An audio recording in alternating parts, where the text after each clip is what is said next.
content. What's my audience? What's going to delight them? You know, do we need another T-shirt, my friends? Do you need another T-shirt in your closet? I don't think you do. So it depends. I saw one that was like a QR code, and I was like, that's really cool. And I've actually seen so many around the Madamando protests, and I'm like, these are actually really dope. Every time I go to a protest, I'm like, I need that T-shirt. So, okay, so let me rewind may I retract? You don't need another T-shirt from me. I just don't want to deal with the sizing and all that stuff. So for us, we've disqualified T-shirts because we don't want to deal with it. But we have really funny guests and really insightful guests, and they sometimes give us one-liners that are so dope. So we are working on a line of like tote bags that have quotes from our guests. Like those, you know, those one-liners that are like either so funny or memorable that they're going to become something, they're going to trend. So, and we feel like tote bags as a team, especially when I was still working with Sahihi, it was a lot of team like decision. Like, would you use this? Would you like this? Is this too bright? If I had my choice, everything would be yellow. And my team is like, please calm down. Please stop making everything yellow. So we're like, okay, let's do some things in black, you know? We wanted to do honey we were supposed to have a live show in May. It ended up getting postponed. So we will do it. And once you like, follow, and subscribe, you'll see when it's happening. And we were going to do honey because when we went to a punchline show, they gave us free honey. So I was like, honey is delightful. This is fantastic. I'm going to immediately go home and make a dawa. So it's really about what can I afford and what will delight those who are coming, and is the price point reasonable that I can make a profit? Ideally, my business friends tell me you should you should sell it at 4 times the cost. So 100 bob item, you should be selling for 400 shillings. Is that right? Times 4? Yeah, 500. So that's your return. So if you're only getting a few shillings off of each thing, I think the price point for your wholesale is too high. That's my take. Yeah. Okay, 4 times the cost.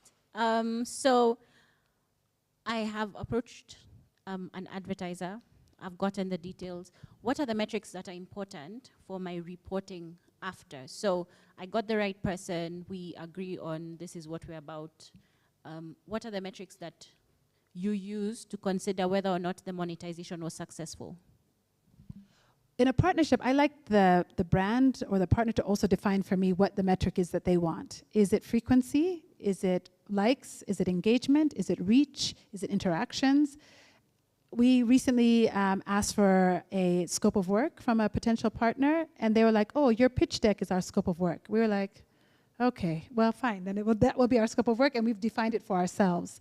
But ideally, they should be telling you, because imagine you're striving to do something, and what they really wanted was somebody to, come to their event, and they wanted, for example, with Caringet, they wanted the water on the table to be visible and seen all the time.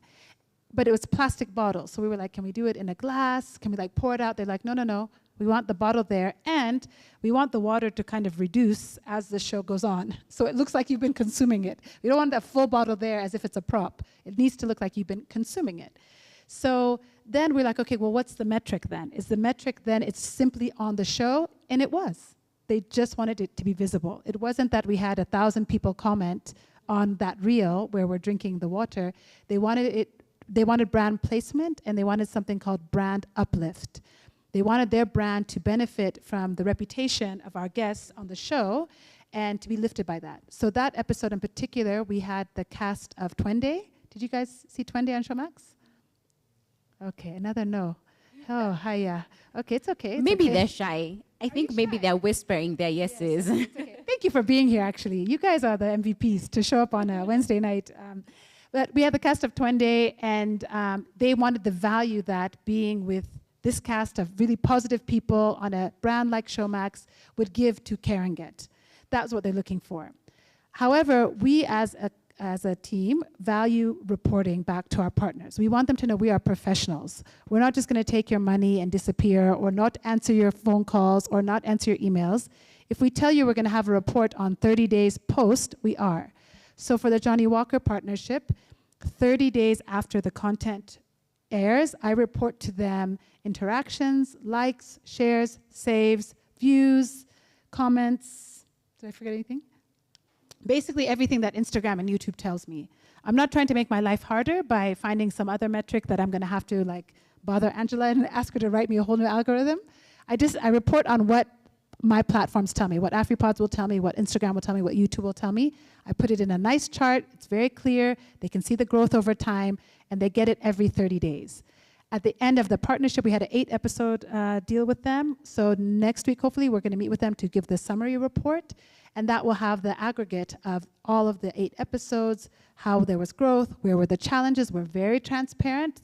This week, our numbers are dipped, or this month, the numbers dipped.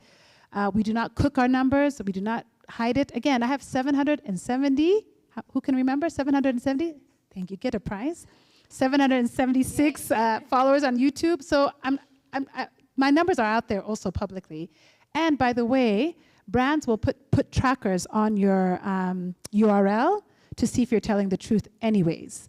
Because when we started with both these brands, we had to sign these things that basically allowed them to hire third-party monitors to check that you're actually reporting accurate numbers. So it's not a benefit anyway. So those are the metrics that I have used is what Instagram gives me. But we've had a lot of inconsistency. Some episodes have 7,000 plus views, others have 1,000.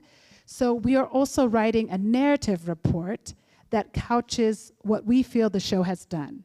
So there's the number metrics, then there's the story. And as storytellers, this is where you shine. This is where you get to say, and it might have been just one person, but this is what when you get to say, we've heard from listeners that our content, in quotes, gives them a sense of home and connection that they don't get anywhere else.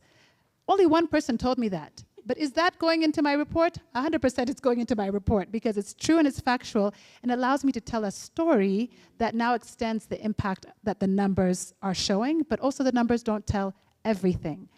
And this brand in particular has told us, you know, if we wanted 1 million, someone with 1 million followers, there are many, many, many content creators who have so many more followers than you.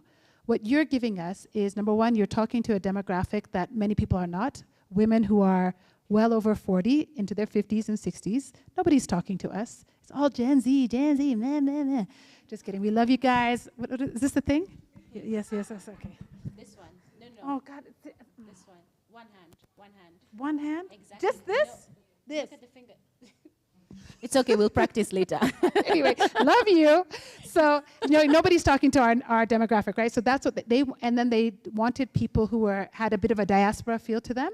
So my co-host is a Kenyan woman who was born in the UK, has now come back to Kenya almost 10 years ago, raised her family here now, but, she has a British accent, I'm born in Ethiopia, left, came back, all that stuff. So that's a market that they didn't yet have somebody to tap into. And they wanted the reputational benefit of sitting with our brand, which I really appreciated. They felt like, you're not a brand that is... has questionable ethics. We do have a lot of justice that some people do and don't like, but there's more to your story and to your success than just the numbers. So it's really smart to learn how to tell that story. Find those comments. Rahma's done a brilliant campaign recently where it was all, she went through the comments and found when people said stuff like, I loved this episode, I laughed the whole time. Or, oh, same, hashtag relatable. She went through, found those comments, and we used it as a social media campaign. Those quotes are also going to go into our narrative report to the brand to say, this is what listeners are telling us about their experience with your product and our show. Is that helpful? Yeah, so there's a beautiful story you can tell about your work beyond the numbers. Okay. You've talked about Instagram, you've talked about YouTube, you've talked about Angela and her genius behind getting you the audio and everything. How do you then, my first question is, do you think it's important, and I know you came back as audio video, do you think it's important to have both? And when selling, should I always sell my social media as well? Because what is it that made you determine that Instagram is something that we need to have? Is it just because it has metrics? Is it because it has something else? Like, what is the decision behind including Instagram or including YouTube or including audio? Yeah. So it's a little bit of both. We were originally also on Facebook and on Twitter/X. But we just looked at our numbers and our engagement, and on those two platforms, Facebook a bit definitely more than X, but I personally was not on X much. I don't know, I just never engaged with that platform much, so I found it very difficult to be authentic in that space. and our engagement as a result was low. So we stopped putting a whole lot of effort because, as you know, you have to format every reel to the Twitter size, the YouTube size, the 19 or 16 by 9. It's a lot of work. So we got rid of Twitter. Facebook was going okay, but it was more of a decision that I just didn't, and this is, I think, before Facebook bought Instagram. I can't remember. But anyway, we just decided Facebook. That said, I think Facebook is still very relevant for the continent, so I wouldn't be so quick to move away from that if you're considering it. Really look at your numbers. But we just decided, okay, we're going to stick with Instagram and TikTok and YouTube. You all know that YouTube is also a podcast platform now. Everyone's aware of that. When we heard that YouTube was going to be launching a podcast channel, and I don't know if Netflix has done it in Africa, but Netflix was also on the way to doing it. They've done it in South America. I was like, okay, well, we have to keep the visual piece of this. But the funny thing is, YouTube, for the podcast channel, it's not, they don't show the visuals. It gives the people the option for a lower data bundle or use of data point. You can just hear the audio, and it's a static image on the screen, which I didn't know when they were launching it that was going to be the case. Once we started using it. If you add your RSS, then it does it that way, where it just automatically puts in the audio. It works like any other listening exactly, platform. exactly. But there's no visual to be said. Yeah. So what has helped us though, but because we realized the visual was killing us, the budget, it was killing me softly every time we had to pay that vendor.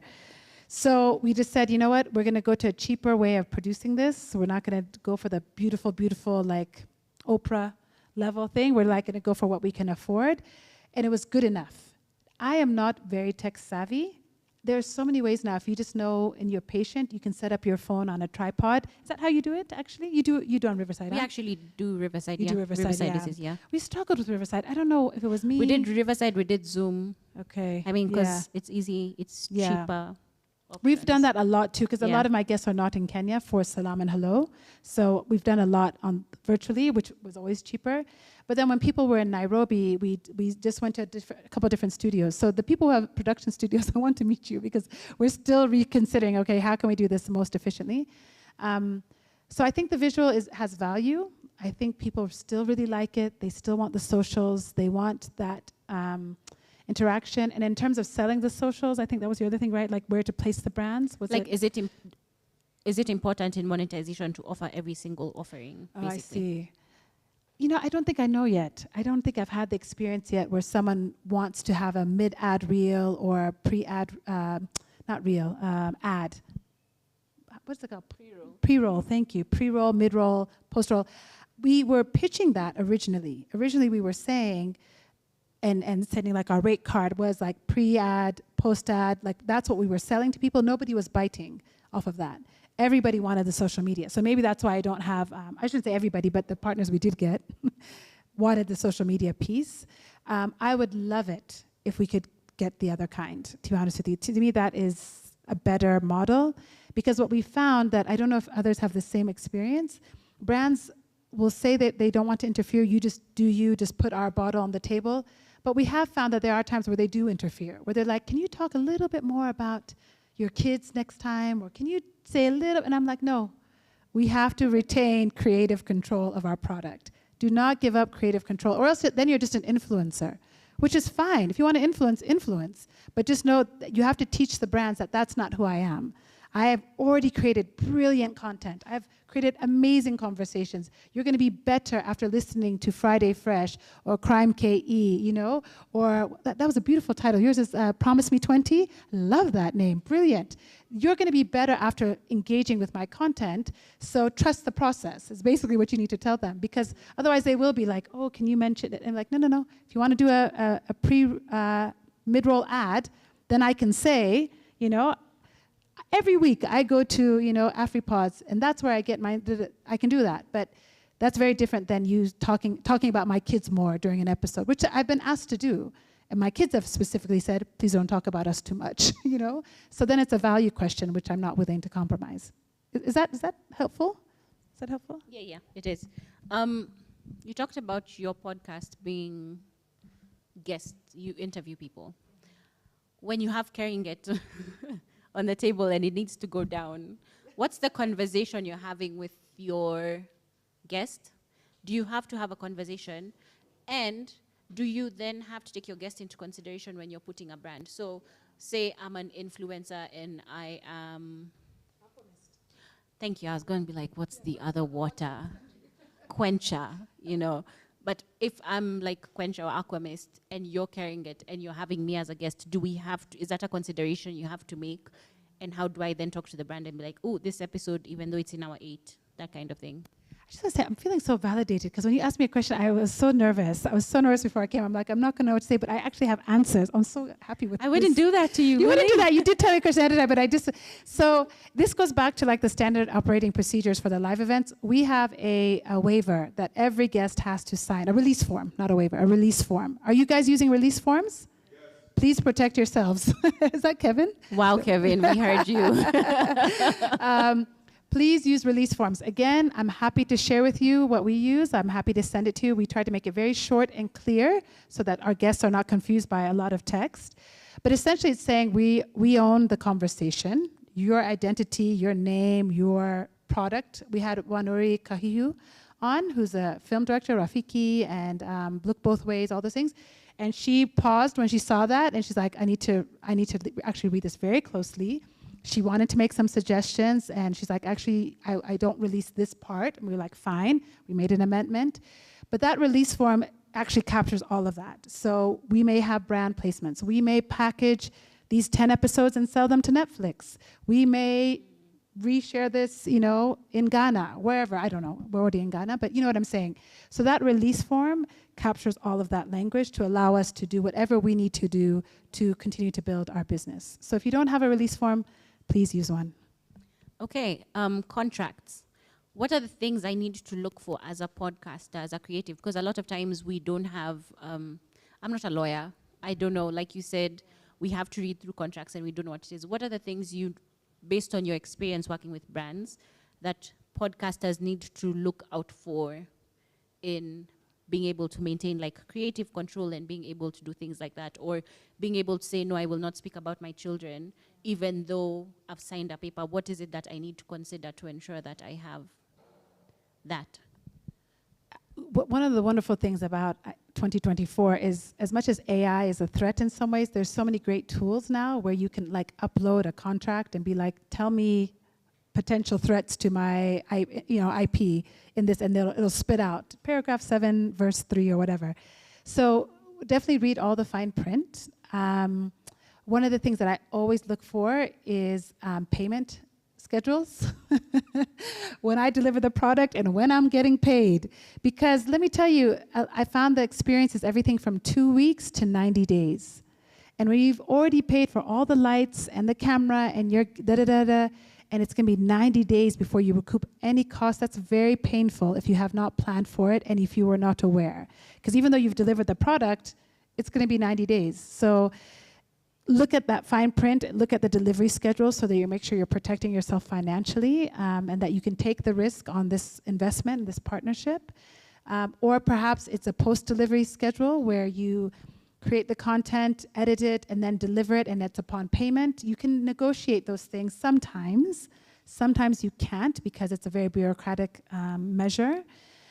Look for language in there in terms of ownership, distribution, this whole thing around the sports, the name, image, and likeness. Look for that kind of content. I have found my content in a lot of places where I did not send it. So even when you're posting on YouTube, how many of you use YouTube? Do a lot of you use YouTube?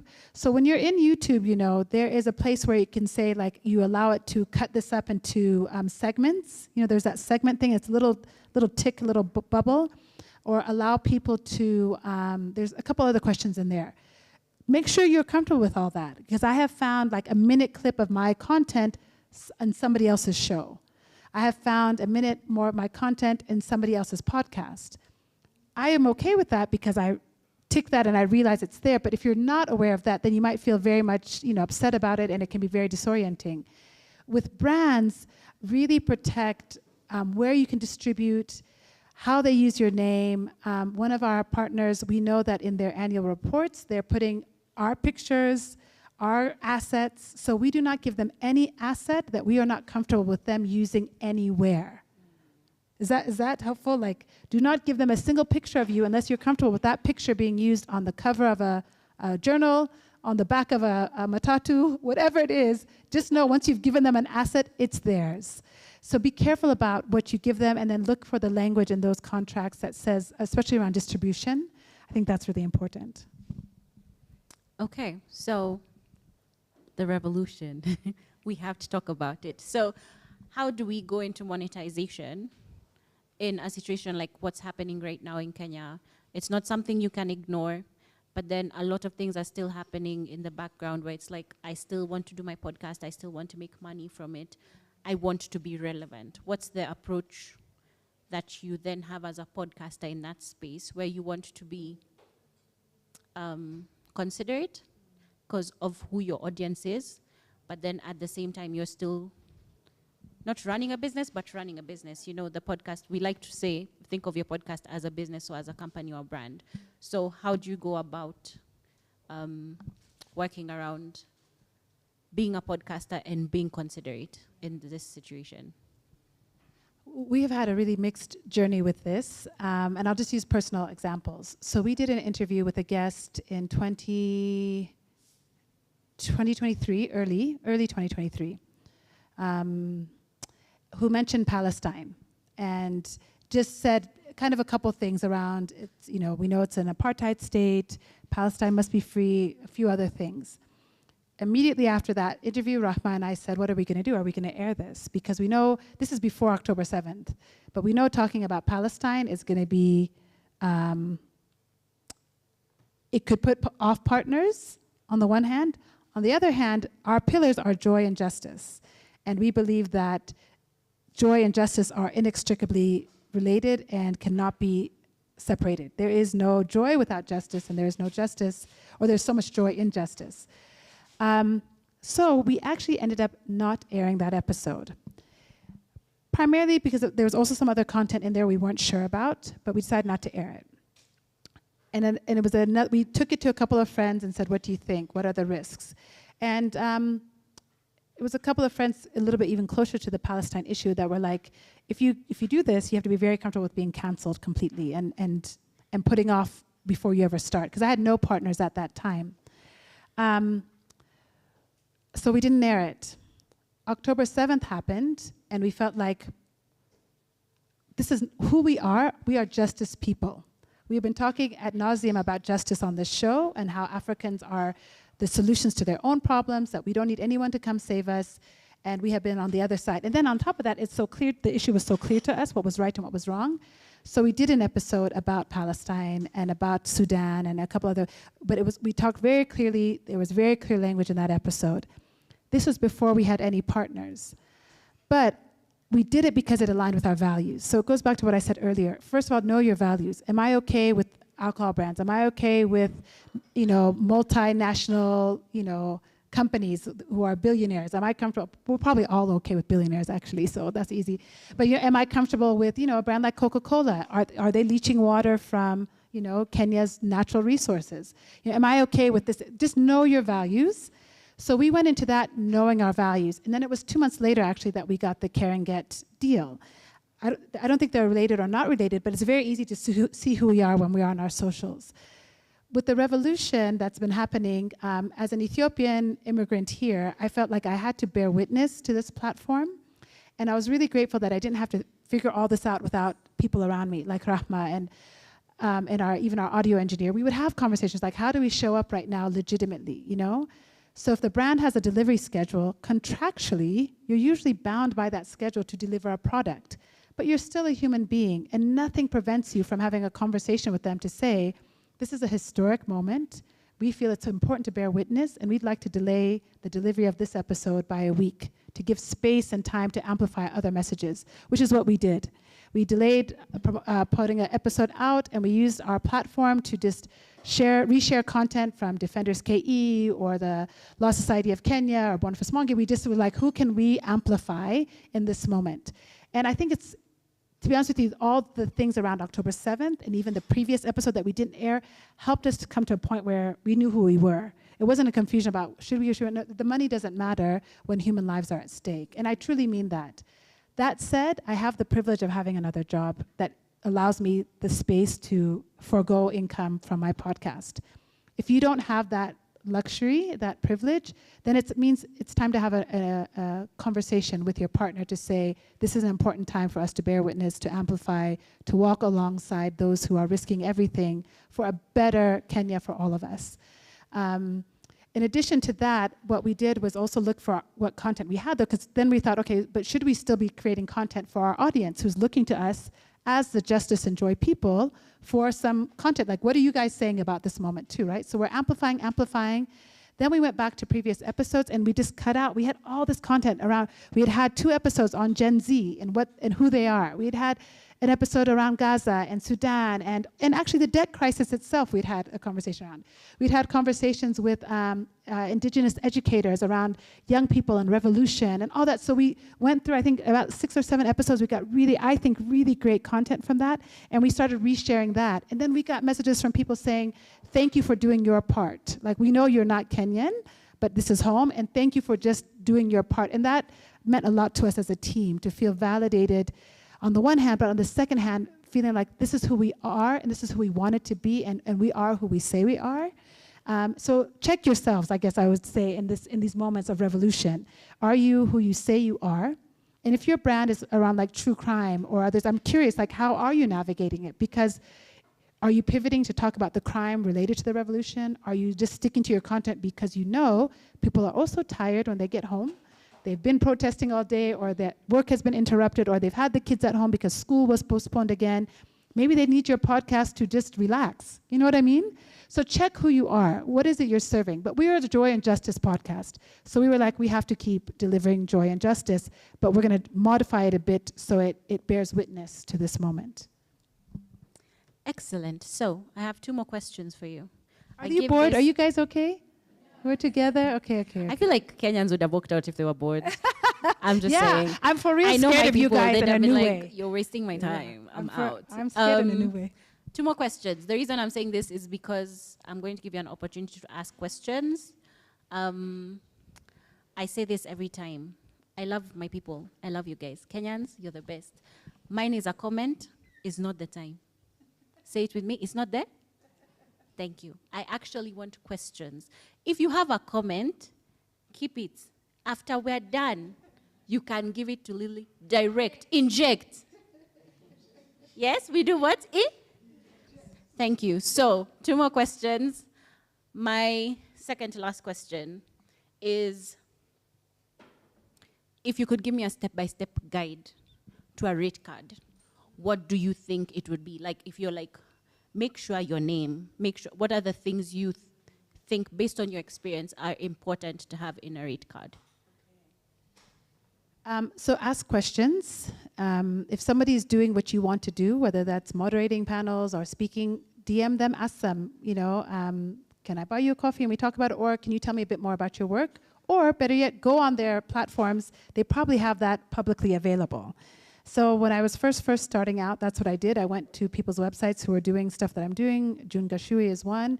I was like, what's June doing? How's June doing this? How's June everywhere all the time? How many lives does she have, Superstar. She is one of one. Truly, that woman is just incredible. And I asked June also straight up, again, because I was going to all the events, guys. I mean, my family truly are really rock stars because they have not seen me like properly show up in a while, because I was always out, like, I'm like, okay, June is here, she's doing this, let me go, let me like learn from her, let me watch what she's doing, and let me cue and talk to her afterwards and ask her. And you know what's happened as a result? June has actually had me on her show because I just bother her all the time. I'm always pitching myself to her, like, June, don't you need an Ethiopian immigrant expat in your next show? And she's like, not yet, girl, no, we don't need you, but thank you for coming out. I'm like, okay, June, one day you're gonna need me. But, so following the people who are doing what you're doing and asking questions, people are so generous with their time and information. Secondly, a lot of the partners that may be available to you are not going to be private sector like the Johnny Walkers of the world, but they might be African Wildlife Foundation. There's somebody has an environmental show I heard earlier. They might be, Baraza. They might be other places, and there might be an in-kind kind of exchange that they might offer you. So for us, for example, for Baraza, and I will get to the rate card specifically, but at the Africa Media Festival, we wanted to do a podcast, and we felt like, hey, this might fit the media festival's needs for programming. And so we went to them and we said, could we do this together? And they're like, yes. And we're like, would you cover all the technical costs so I don't have to go out of pocket to hire? Anyway, they're like, yep, we'll cover all those costs. And it was like a beautiful marriage. Like, we created content, they covered the technical, we learned from it, and hopefully it was a contribution to the members. So sometimes the rate cards, it was, thank you, Natalie. And sometimes the rate card is that it's a service exchange, you know. One thing we're trying to do is do podcasts for businesses. So if you have a dairy farm, can we help you make 3 podcasts about the industry that you can share with your team? That way they don't have to listen to you at every staff meeting. You know, could a podcast serve you better? So the exchange might be, I want free milk for ever, you know? That was funny, guys. That was funny, thank you. You guys drink so much milk in your chai in this country. Anyways, it's about love, so much love. So I don't understand the fingers. Your middle finger, middle is down. You see, this is how Gen X I am. I can't do it. I know. I'm so sorry. So offensive. Okay, before I leave, we're gonna get this right. I feel so embarrassed. She really was not flipping you off. If you're watching on live, that's not what was happening. She's trying to be a Gen Z. I'm so trying. And I have 4 Gen Z children. They've failed me in this way. But to the basics of the rate card, proof your rate card for every comma, punctuation, misspelling, capitalization. Grammar is important still. Are we together? Yes, grammar still matters, guys. So make sure your rate card looks as professional as the charge you want to ask for. Secondly, the first time I did a rate card, someone had asked me to do a voiceover for them. They were doing an annual report, and they just wanted me to read sections of the annual report. I had no idea how much to charge. They just told me what they would offer me. And I was like, okay, you know, and then I started asking around, is this normal? And I found out that was actually about the industry standard. So for about 1 hour, and it was English. So if you speak a niche language, if you speak Ma, if you speak, you know, Kalenjin, if you speak something that is not the mainstream, you probably can charge more. Because I'm speaking English with a pretty heavy Western accent. I'm not actually in huge demand in this market. But they paid me basically about 10,000 shillings an hour for that voiceover work, which I was actually shocked that they were going to give that. But NGOs, they just needed something quick. I had a decent-ish mic that I could do it and get it to them and deliver it. So that is, I would say, for NGOs, about the average rate. However, I've taken as low as 5,000 shillings also per hour. Sometimes they want to charge per day. So as much as you might have a rate card, they're always going to come back to you and tell you our budget is this. And that's just what they're going to say. And you have to decide, is it comfortable enough for you to take it? The very first voiceover job I did, I took it and it was very low pay, but I wanted to add voiceover to my CV. I didn't have that experience and I wanted it. So I was like, I will do it because now I can legitimately say, other than my own podcast, I've done voiceover work. So decide what your worth is, know the industry rates, and then decide, you know, what are you willing to live with? Because as much as you'll have a rate card and say, I do 10,000 per hour, I do 15,000 per day. Our show, when we were first pitching, we had sponsorship for a whole season, and we had a rate card for that, sponsorship for 1 episode, things like that. Again, happy to share all of those resources with you. They're always going to negotiate with you. So just be ready for that, but also know your worth. Excellent. I hope you're ready with your questions. My last question to you is, what is the most important piece of advice you'd give to someone who's looking to monetize their podcast? Have amazing content. Be consistent and make amazing content that serves your audience or solves a problem for them. No one's going to monetize you if you don't post consistently, if your audio is rubbish, if you do the same topic every time and you're not trying to innovate or be on trend. You know what I mean? Like if you're a politics podcast and you're not talking about the revolution, you know, that's really irrelevant for your audience. So your content, to me, I really, really believe your content has to be outstanding.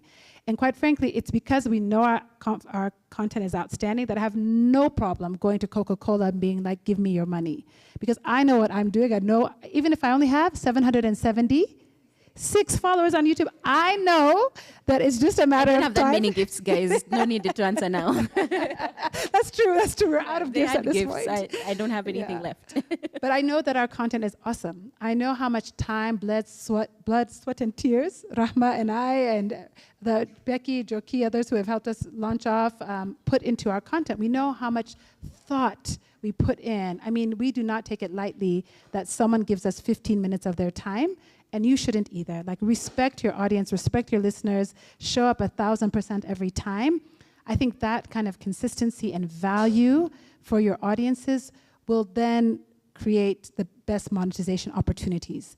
But then I would say, secondly, go to stuff. Go to stuff, meet people, queue, get in the room with them, and you're not going to get there by DMing people or by emailing. You're really going to get in there by just like, Godoni, I've so good to see you again. And I think that AfroPods people will tell you that's exactly what we did to them. We started bothering them. We would come to events and be like, can we have a meeting with your entire team? Yes, we'd like a whole hour of your team. We'll bring you a little treat, but we want an hour. We want to tell you what we want. And we went in with our ask. It was very clear. And thankfully, we've had not a monetization partnership, but a really fantastic partnership that has really meant a lot to our platform. So, amazing. She says it. Dan from Semabox always says it. The number one thing you need to be as a podcaster is shameless. When you introduce yourself, my name is, my podcast is. She says, walk up to people and just stand in the line and make them listen. They will listen. Pester them until they're like, okay, that guy's coming again. You know, be that person. Don't be shameless. Okay, it's question time. What did I say? Questions. Yay. Okay. So, anyone have questions? Please raise your hand. A mic will come to you. Our excellent tech team. Okay, so I see 2, 3. Okay, cool. I'm just going to get my glasses so I can see people. I can't.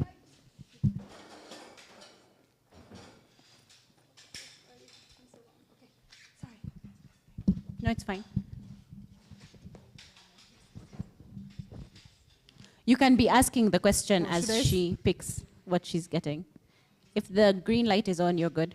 Yes, okay. Please stand. Let me stand. Be shameless. My name is, my podcast is. Yes. My name is Naliaka, also known as Nali to Lily. And my podcast is Friday Fresh, which is a society and arts and culture podcast that comes out every other Friday.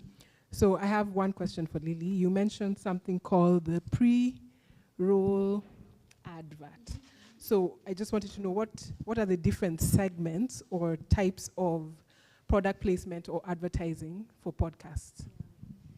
Traditionally, and it is changing some, it's so before the show even starts. Today's episode is brought to you by Baraza Media Lab. Baraza Media Lab, the place where all your dreams come true and you meet the best, coolest people on Wednesday nights. Like, that's the pre-roll ad, all right? Facts. Before you start, right? Before you start. Or the mid-roll ad where there's a break in your show and you're like, we'll be right back. And you don't even have to say from a word from ourselves, but you'll be right back. And or even there's a music transition and it pops out and you're like, AfriPods, the globe's leading, audio host platform. We'll give you data, support, ideas, and creativity, da-da-da-da. And then it comes back to you. Also facts. Also facts. Or a post-roll ad, which I don't think are as popular because people do not listen to the end of podcasts. One thing I've seen is so popular, I'm sure any of you who listen to podcasts, is the person reading the ad for the thing and talking about it, which I actually think is so much more charming than like a placed ad that's already pre-produced. One thing where we have a strategy meeting next week, it's like, what are the brands we're using and can we get them to sponsor us? Like I wear a lot of clothes on the mixed feelings thing. I'm like, we need to ask all those people, Vivo, if you're listening, to come and sponsor our show because I'm already using your products. So, those are great mid-roll ads. Like today on the show, I'm actually and you do it.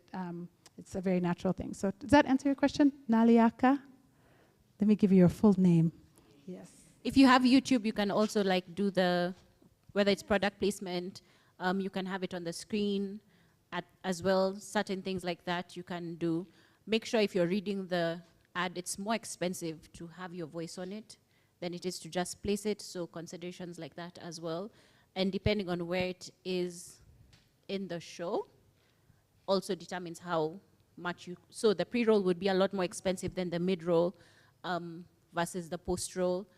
Like Lily says, a lot of people might not listen to the end. If people are listening to the end, on AfriPod's shameless plug, we have a statistic that allows you to see where people drop off. So then you're able to actually prove people listened to the ad to the end or whatever it is. So if you're able to do that, then it helps you with monetization. So yeah. In fact, to build on that, on our YouTube, we were looking at where do people drop off.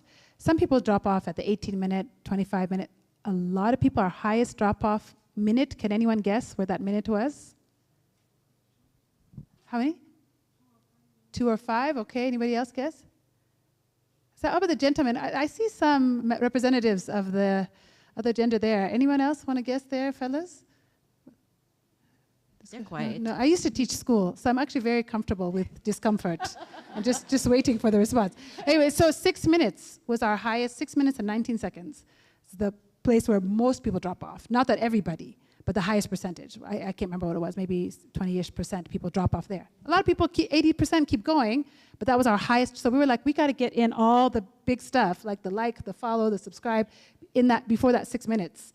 You know, so knowing that is helpful. I want to say one other thing too, in terms of partnerships, in terms of on the screen, we were so grateful to have Love Artisan make the chairs for us, and we just asked them, will you make chairs for us? We cannot pay you.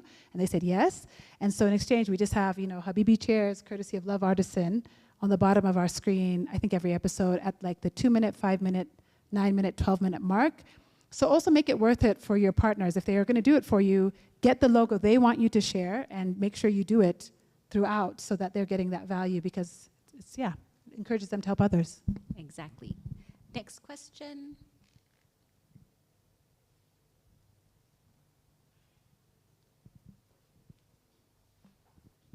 Guys, raise your hands a bit higher so that she can see you as she comes.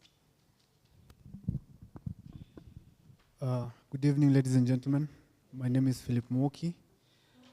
You'll forgive me, I'm very vanilla when it comes to podcasts. I haven't gotten into the industry yet, but I'm looking forward to. So I'll ask very ignorant questions. Huh? All questions are good questions. Right. Okay. So one, do you pay your guests? Say, for example, the Keringet example. Yeah, your guest knows that this show is sponsored by Keringet. So are they entitled to ask for a pay or sort of compensation?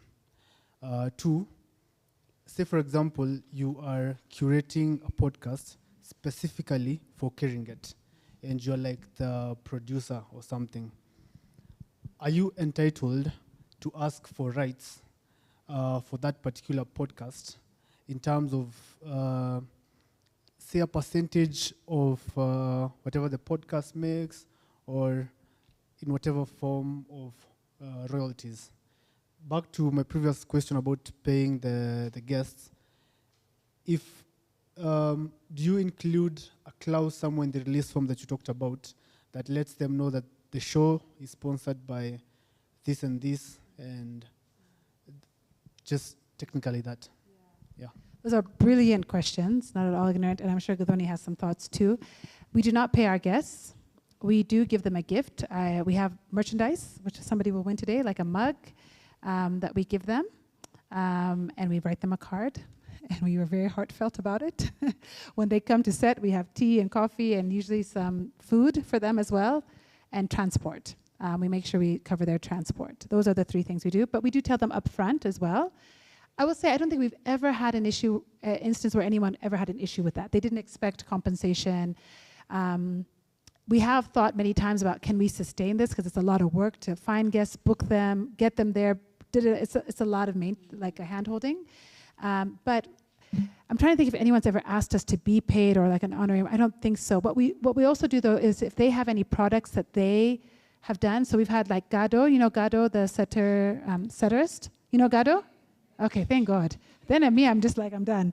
So he has a fantastic book. We had that on set that day, so him and I were talking like this, and his book was here, you know. Ajuma, the model, do you guys know Ajuma? She also has these notebooks she was selling. Thank you. I know it's like class now. We're in class. We had her notebooks on set, and we talked about it, and I was like, where can we buy them? How much are they? Tell me about the notebooks. So I try and pub all of their stuff, you know, like in the show notes. If you have ever done anything, and I put it in my show notes. Find them here. Follow them here. Buy their book here. We had the Trust for Indigenous Culture and Health, which is a fantastic organization on. We had their book on set. Then we had, if you want to donate to them, do it here. We do it in our stories. So when we promote them, we're like, you can read more about them here. You can support their work here. We reshare later on. If it's like Mashuja Day or something, we're like, here are our shujas from the show. We're resharing, being like, these are the organizations we featured. Support them, show up for them. One of our former guests, Mugambi Nthiga, you remember Mugambi? When he was up for the Kenya Theater Awards, again, we've never paid him, and I think Mugambi's been on our show twice. We're like, you can vote for him here. We were shameless. We're like, he's a friend of the show. We're going to push him out there, whatever we can do to support him. So you may not pay your guests, but you can certainly honor them. You can honor their time, you can honor their talent, and I think that is heartfelt and appreciated when you can do that. And it takes thought, though. You have to remember, it's Mashuja Day, and let me put out some people I respect, or it's, Nali's up for an award, let me make sure I share Friday. I think I've tried to share Friday Fresh. Yes. So support each other. Sometimes the best payment is the support you have in the room. The contracts is a very good question. I think it really depends. I don't have a lot of experience. I had experience with a couple of brands. When we do it for them, the contract, I'm very serious about contracts because I prefer to work that way. So I'm double checking all of the language. In terms of royalties, we've not hit a situation like that. But Rahma, maybe I can pass it to you. Do you have some thoughts you would add to that? No, anything I didn't say? She doesn't want to come up here or have the mic, but Rahma is really a huge help. I see Kevin's hand up maybe back there. So I don't have much experience with royalties. Kevin, did you want to comment? Yeah. Hold on for the mic, please. I was just going to add about the royalties. What should be taking place, and I'm sure you guys are doing this, Lily, is that you add in language for perpetuity inside of the contract, and so someone will not receive royalties. Like talent doesn't usually receive royalties for being on the show. And so like you think about it, like if somebody was on the Joe Budden podcast, and the podcast did 10 million views or something like that, or when Cat Williams was on Club Shay Shay, right? Like he may have gotten paid a lump sum up front, if paid at all, but he's not going to end up in a contract where he's going to get, $30,000 a month because it keeps going to 100 million. So it's just a little perspective on that. And with the brands, I mean, I will say that it's tricky when you are getting paid by a brand and you're having someone on your show, but I think they understand. So far, everyone's understood, you have a job, this is my job. So you have your job, you get paid a salary from, this is my job, I get paid a salary from this partnership. So there hasn't been a question of, I see Karen gets sponsoring you, can I get a portion or whatever?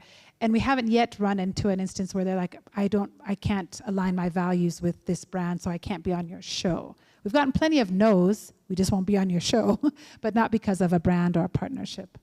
But the thing you need to do is tell them up front. It can be something they just find out when they've arrived at your place.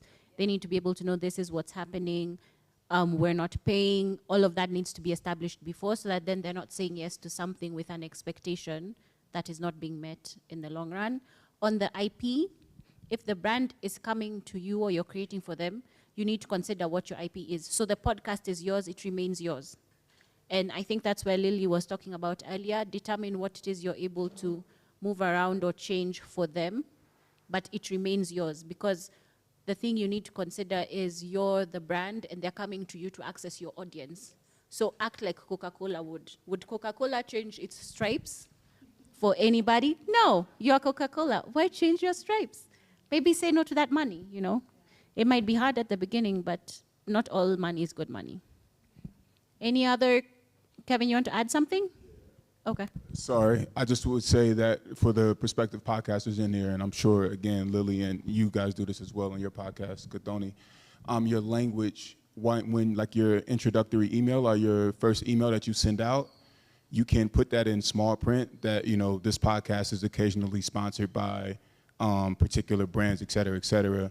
If there's any brands that you don't agree with, then you can ask them to send over those names. Don't volunteer who is podcasting, but have them send over who they don't work with, so that it saves you more, legwork. And Lily, you had highlighted something earlier. The thing about booking guests and things like that is automating your entire process by using templates and things like that. And so if you can get these things inside of your booking process for email 1, email 2, and a thank you email and all of that stuff, then it'll really make a difference and save you a lot of time in this back and forth that we're essentially discussing. Okay, thank you, Kevin. There is a question right there with the gentleman, and there's a lady in front of him as well who had a question. And as they're bringing the mic, I would just add too, we actually ask our guests also, not necessarily for sponsorship, but to consider us when they have opportunities. So whenever we book a guest, and we send a thank you email when the episode is out, giving them all the assets, so the links, but also the raw files, any pictures we took, etc. And then we say, and we would love it if you would consider Salam and Hello or Lily for any future opportunities. Here's an example of what some previous guests have done. And then they can click on a link and it says, for example, share on your podcast, invite us to be on your show. So we give them also brand opportunities in a way, or partnership opportunities, I should say, as well. After they've been on our show, we're always like, hey, and why don't you? And that's how I actually got voiceover work. Was a guest was on, and we sent that as a follow-up, and they're like, oh, great, actually, I do need somebody for my company. Could you do it? So ask for also what you need. Hi, guys. My name is David Kote. My podcast is Most Wanted KE. Please stream us on all streaming platforms. So my question, and it's actually based on an experience I've had with some of my content creators friends. In regards to your content diluting when you partner with certain brands. So how do you navigate to ensure that it's a win-win situation where the partner is happy and your content doesn't get diluted at the same time? Yeah. Rahma has handled all of our brand engagement, so I'm going to ask her just to speak to that. Do you mind?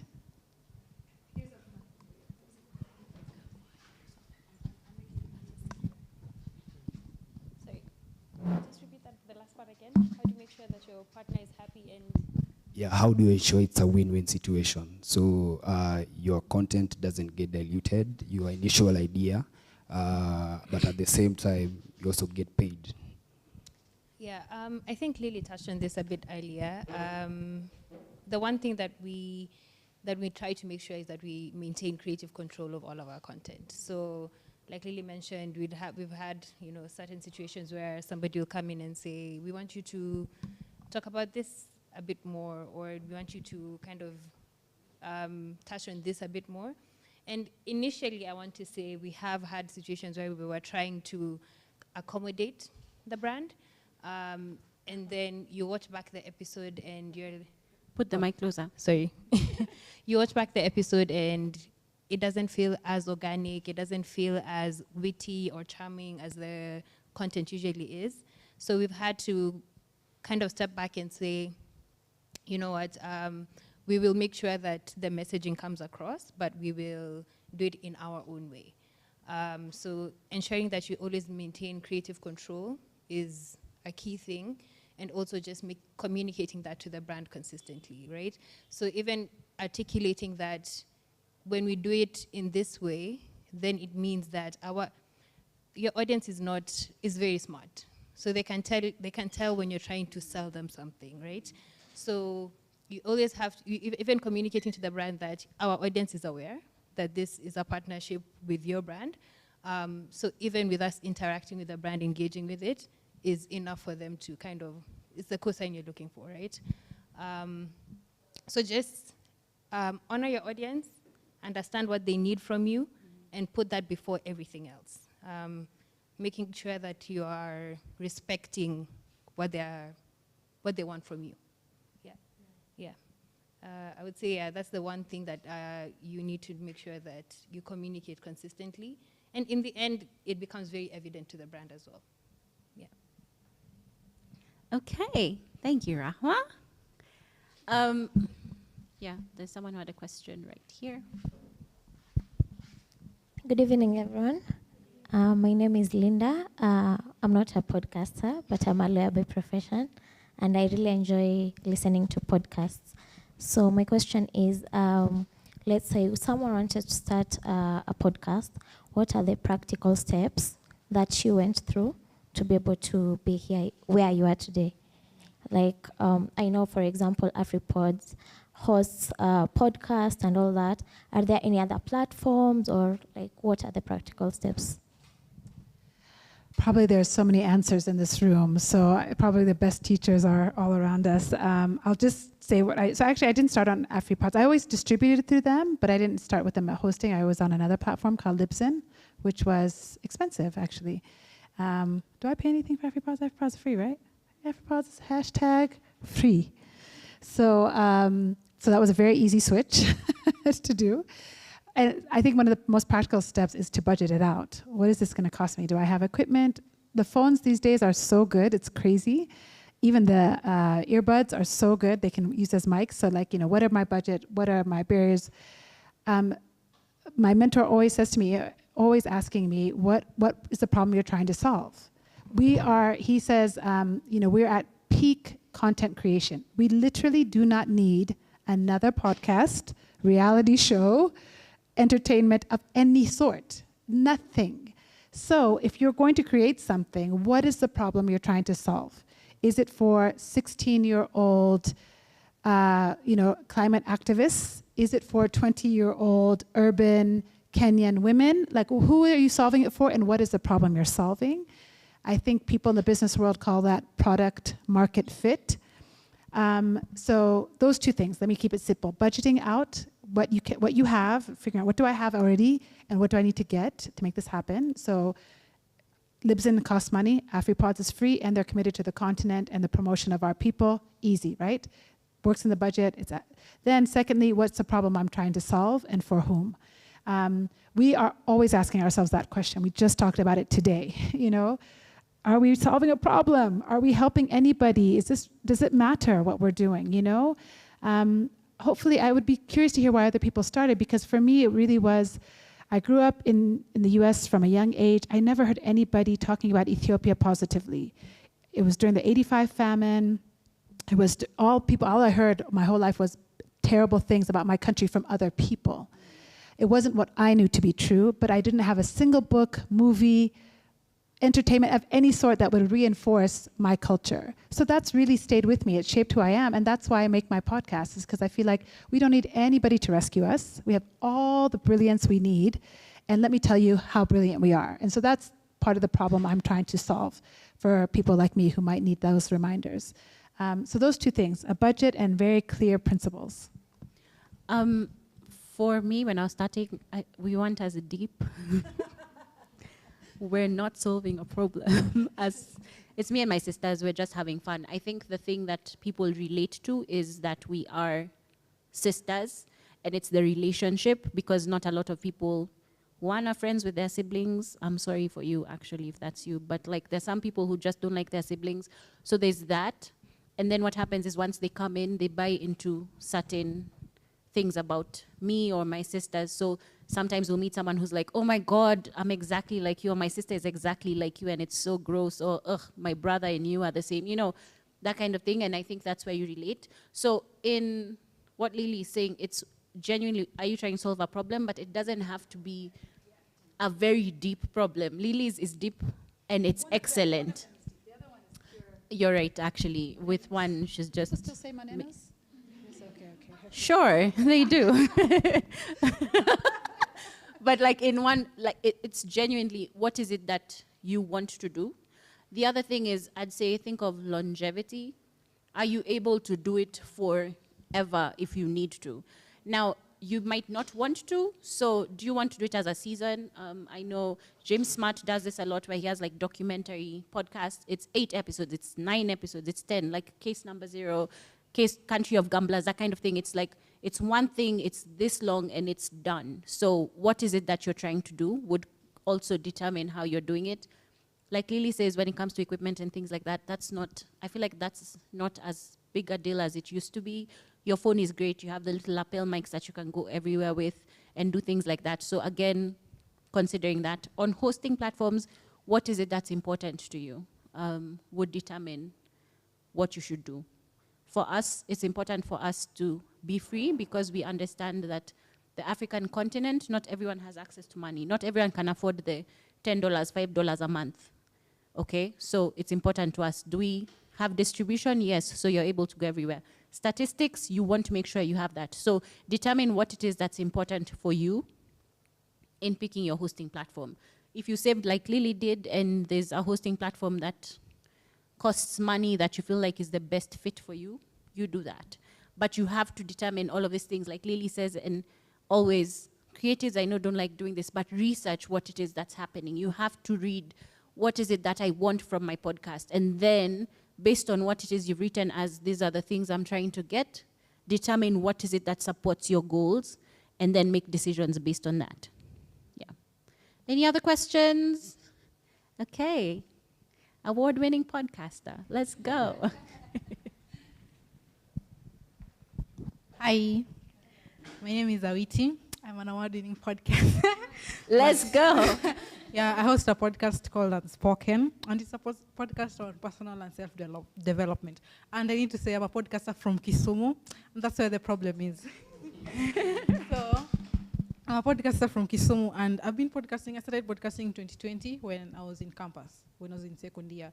So I think my main struggle with podcasting has been monetizing it, because I think in Kisumu, like, I have the biggest podcast. A lot of people listen to my podcast, but when it comes to monetization, there's a big problem, because I've tried writing proposals to certain brands that I have this audience. This is what I do. I'm passionate about mental health, wellness.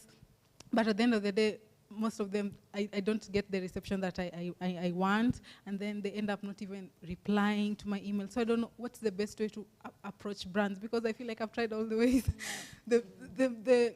That's my main problem, monetizing the podcast. And then another thing is, what is the best way, at what time do I know that I'm ready to host a live event? Because at times when I post on YouTube, and then I do some series on YouTube, like Life of a Kenyan Podcaster, behind the scenes, I show my audience what I do. Because I think being a podcaster from Kisumu is kind of difficult than being a podcaster from Nairobi. I feel like when you are a podcaster from Kisumu, you have to work like 5 times harder. Because in Kisumu, basically, 80% of them don't know what a podcast is. So the reception is kind of hard. So you have to work extra hard to like get people to trust your audience. So that's my second struggle. Like, at what point do I know that I'm ready to do a live show? Because sometimes I get comments from my audience like, we need a live experience. You've been doing this. We need to interact with you. So I'm like, I'm gonna put up this, and then I get 5 people, maybe my brother and my dad. As long as they're paying, hey. So that's the scariest part. And then, best way to approach. And then, there's some topics I always want to talk about, because I'm a solo podcaster, and then there's some topics I really want to talk about. And then I feel like these guests that I've noticed that they're the best guests for this topic. But then I don't know the best way to approach a guest, because I've tried approaching them via DMing them on social media. They end up not replying. So I don't know which is the best way to approach a guest to come on your show. And then finally, I've been nominated again this year for the FPV Awards. So vote Unspoken Podcast. Go on Instagram and check the link. It's on my bio. Unspoken What's Podcast the category? Category Podcast Art of the Year. Yeah. Okay. So yeah, thank you. Awesome. As before Lily answers, we're also both nominated for the APV Awards. That's why I was specific about category, because when they go on the page, they need to find the category first. So vote for her, guys. Lily, over to you to answer the questions. And anyone else who might jump into, Rahma, I'm also looking at you again.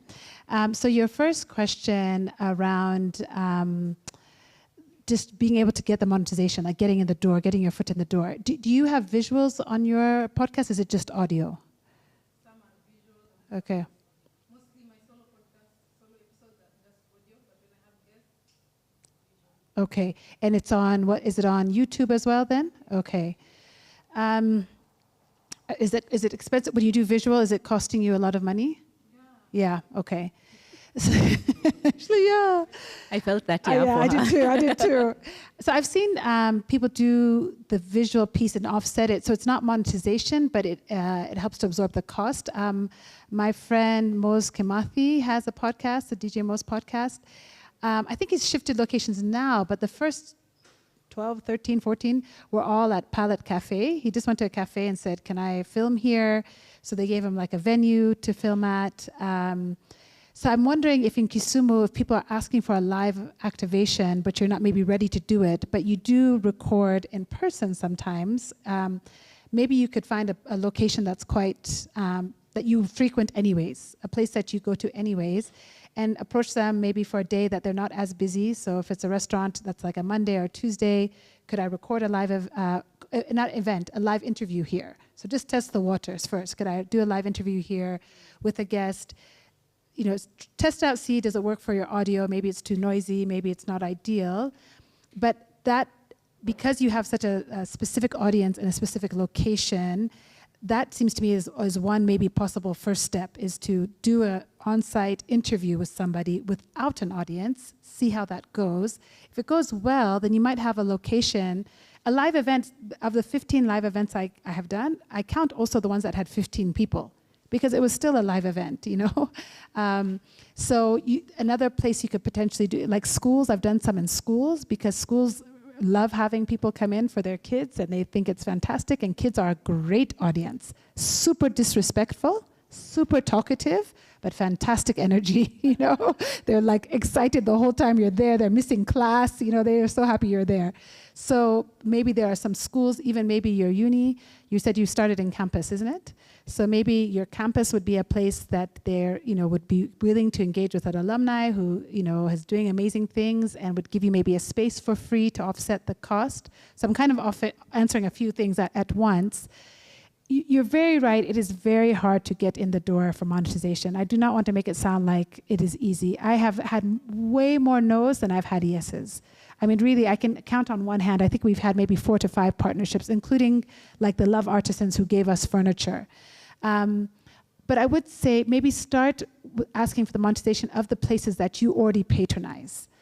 So if you always buy your, I don't know, you know, whatever, a place that you're already giving them money, you know, I've been coming here for 5 years, my family always buys your bread, whatever it is, those were some of the places that I went to first off to say, I've been your customer for many years, this is what I'm doing. People don't understand podcasts, that's for sure. So if you can, I would produce a trailer for your show, including the things like your award-winning, nominated again, clips from your best, most dynamic and interesting parts of your show. If you can afford to invest, and those sometimes can run you, if you hire somebody in Nairobi, that can run you from like 5,000 upwards on, because basically it's a reel. You're making a reel, but it's like a trailer, like a movie trailer, but for your show, because people don't understand podcasts. So you need to show them what it of your pitch package, so that when you go to somebody, say, I've been your customer for 5 years, here's my show, they have a little bit of a vision of how it can work.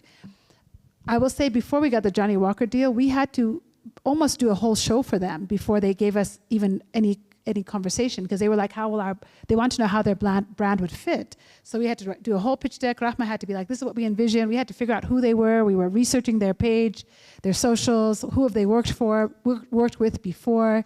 And then we made something that, so they could see themselves in our product. So if there's a particular partner you think might be really worth it, it's just a matter of spending a little time on Canva. You know, pull off their logos off their website, their public domain areas, put together 2 slides that's like you know, the unspoken activation for Brookside Milk, you know, and you're like, and you show them how it will show up. You even write the copy, and you say, every show will open with the sound of me drinking my tea in the morning and shouting out Brookside and telling them how it's the way I start my day every day. You know what I mean? It's so much work. This is so easy, like in an hour conversation, to be like, oh, this is what we've done. It's a lot of late nights and a lot of heartache and a lot of no's, but keep at it. You've done something very special to start young, to start consistently since 2020. So you've done it for 4 years now. You're in a specific location. You have so much going for you. So don't give up. The grants, there are definitely a lot of money in grants. Subscribe to some newsletters. So AfriPods is one, Baraza is another, AVPA. There's one called Grants for Creators. It's kind of Western-based mostly, but there is still a lot of opportunities in there that they have. Do you follow Heva Fund on Instagram? British Council. Filter also. Yeah, Goeth Fund. Got an Institute, British Council. Thank you, with Institute, British Council. Follow all those guys, because I'm constantly forwarding grants, because I oftentimes, fun side fact, I'm too old for most of those grants, and they do not want me. They want you. So follow those people on socials. They constantly have calls out for grants. Again, it's hard, but if you develop a really good pitch deck, I didn't say this earlier, but one of the other ways to get ready for monetization is to develop your materials. So make that trailer if you can afford it, or teach yourself on Canva. On Canva now, you can add music, you can add video. They've really expanded that platform. Invest in yourself, make a media kit. Make a pitch deck. It can be 2 or 3 slides. What are your numbers? You need to know your numbers, right? How many downloads do you have? How many followers? How many interactions? Who's your audience? What's their age? Where do they live? Put all of that very cleanly in a pitch deck so that you're ready for the moment when it happens. All of us saw when Dave Chappelle came a couple months ago, and I think everyone was like so put off, like what happened? Da, da, da. But you know what impressed me is that I'm shouting out Punchline again, and they are my friends, but they were ready for that moment. Like when I talked to Eric, he's like, oh, so many people had said to his team, you can trust them. They're ready for the moment. And we have to be ready for our moment, because somebody will come to Kusumu and they're going to want to talk about lake life or da-da-da or something, and they'll be like, who can we talk to? Who can give a fresh spin on this? So if you're ready with those 2 slides, with all of your numbers, your data, a trailer that tells your story, you're going to be ready for the moment when someone comes. And in the meantime, you're also hustling and putting yourself out there. Yeah, 100%. For the big brands, exactly what she said. The thing I don't think podcasters consider is small businesses are good money as well. So maybe in Kisumu, there's people who sell milk. It's the local supermarket. It's whatever it is. Because if your audience is big in that space, then there's value that you give them in that space. So it doesn't have to be Coca-Cola or anyone like that you're going to. It doesn't have to be the big brand that makes you monetize. It could be the Mama Mboga. Maybe she's going to be like, this week I have grapes or whatever it is, That person could give you money. And in that sense, you could start those relationships. And then also, when it comes to like pitching and everything and being prepared in that sense, I think find people who work in the advertising space, because a lot of people in advertising now are trying to figure out digital, and a lot of brands are trying to go outside of Nairobi.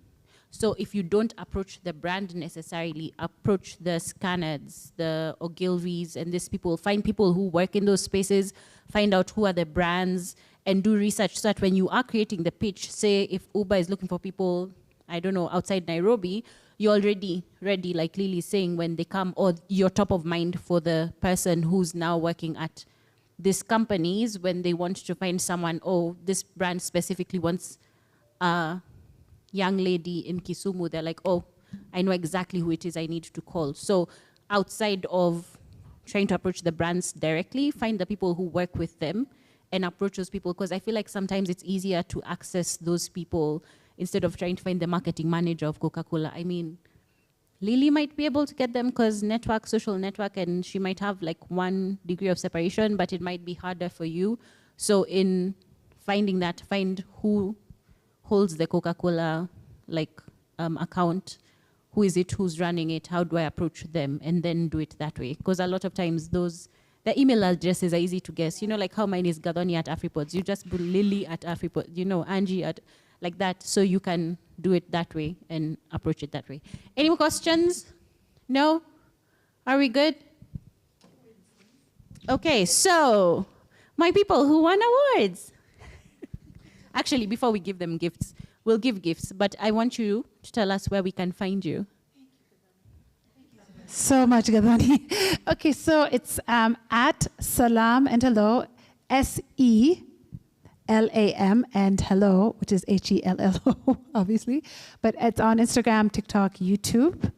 And under that, you'll find also the secondary show that we do, which is Mixed Feelings Over Mixed Drinks. And I think all of that's, if you just put Salam and Hello, YouTube everywhere, SELAMHELLO. Guys, I'm checking when I get home. I better have 30 new people following. We're trying to get to 10,000, and we have not ever bought a follower. So we're like at 900, 800 and something, 9,800 something. So guys, help us. Can everyone agree they'll do that? Okay, and then the last thing I just want to plug is on July 31st, back here at Baraza, we're going to be doing a panel with actually a brand person from Saracen, who represents EABL, so Tusker, what's the other Tusker thing? Tusker Light, all those guys, Johnny Walker, but all those other beers and guys too, I don't know, Tanqueray, all those guys. We're meeting with them to talk about ethical influence. in this moment of revolution and demonstration, what are the values and principles you need to have? What are brands looking for? What is the conversation being had? So it's a great time to meet a brand representative, which is what Gathoni was just saying. Somebody who represents Kimberly-Clark, Unilever, which is Crest, which is Always, so many big brands. So come out for that July 31st here at Baraza at 6 p.m. Excellent. And you can find us at AfriPods everywhere. Please come put your podcast. We're a free hosting platform. We really are trying to build the largest library of African audio stories because we believe it is important for the stories to be told and to be amplified. So afripods.africa is the website. Create a profile. It's free. No jokes. Like, I'm not trying. It's no trick. If you don't have editing software, we have a free editor there. I mean, like, seriously, guys, we're making it easy for you. Just come, you know. I don't know why Lily didn't mention this, but go to APVA and vote for her. I don't know why I'm saying this because we're in the same category, so I don't know why. She's gonna win because she's been I don't know why I'm promoting you. But go check out the relationships category. Lily's there. I'm there with my sisters on OK Kiasi. Check it out. She's also in the Rising Talent of the Year. So at the ripe age of 48, rising talent. Anyways, I'd say vote for her there more than relationships. I want the relationship vote, but anyway, you can choose. I'm just saying. Anyway, you can find me podcasting in Africa on Instagram. Follow me if you have questions on podcasting. Please reach out. My email address, gathoni@afripods.com. Again, write any questions you might have. And please follow Baraza Media Lab. This would not be possible without them. They're creating the most amazing space for creatives, not only podcasters, but they do things you'll find sometimes if you follow them, they're teaching you things about like law in podcasting, how to do your taxes and things like that. They're doing important work in the creative space. So please follow them and find out what they're doing. Semabox is someone else you have to follow. They are an amazing podcast network. They're doing the Lord's work for podcasting in Kenya. And I'm not using that lightly, not only in Kenya, across the continent as well. I really want to thank you guys for working till late. Thank you so much. On photography, we have Maine, the man with the connecting beard. Wave at the people. He's going to take really good pictures. I'll make sure you have them. I'll send you a survey as well so that we can figure out if we're doing the right thing for you guys, so you'll get that on email. And before you leave, please see Jesse. Jesse is also, he has a podcast called Tech Talk Africa, also award-winning. Gang. We don't work with small people. We work with big people in the industry. But anyway, please see Jesse after. He has a few questions he wants to ask you. Again, it's good feedback for us so that we figure out if this space is working for everyone. Kevin is here, Angie is here if you have questions. And thank you, everyone, people, for the awards. It's your time to shine. Thank you for coming.